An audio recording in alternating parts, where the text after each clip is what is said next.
Bagaimana memahami Al-Quran?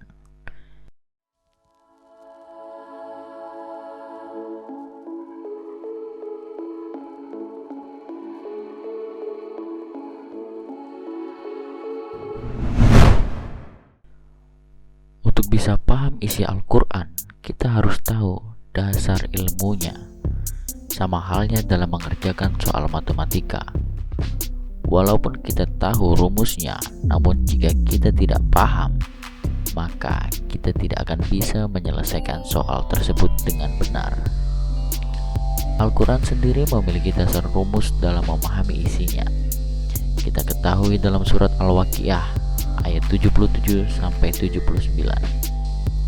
Dan ini sesungguhnya Al-Quran yang sangat mulia, dalam kitab yang terpelihara, Lauh Mahfuz, tidak ada yang menyentuhnya selain hamba-hamba yang disucikan.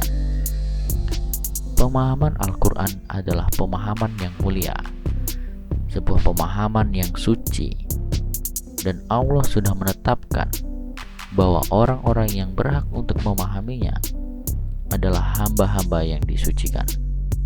Yang dimaksud dengan menyentuh dalam ayat di atas bukanlah dalam artian menyentuh fisik mushaf Al-Quran, karena ketika ayat ini turun, Al-Quran belum dimushafkan atau dibukukan dan belum dicetak dalam bentuk buku.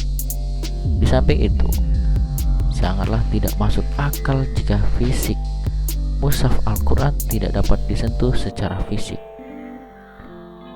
Siapapun orangnya, meskipun dalam kondisi yang kotor, fisik atau bahkan yang bukan beragama Islam, pasti dapat menyentuh fisik Al-Quran.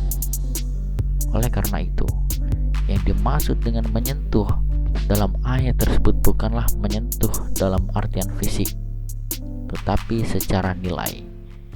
Yang dimaksud dengan menyentuh dalam ayat tersebut adalah memahami, sehingga terjemahan dalam ayat tersebut dapat dibahasakan seperti kalimat ini: tidak memahaminya Al-Quran kecuali hamba-hamba yang disucikan. Tentu saja, sarana yang dapat digunakan untuk memahami adalah otak atau pikiran. Jadi, jika otak pikiran seseorang dalam kondisi yang kotor,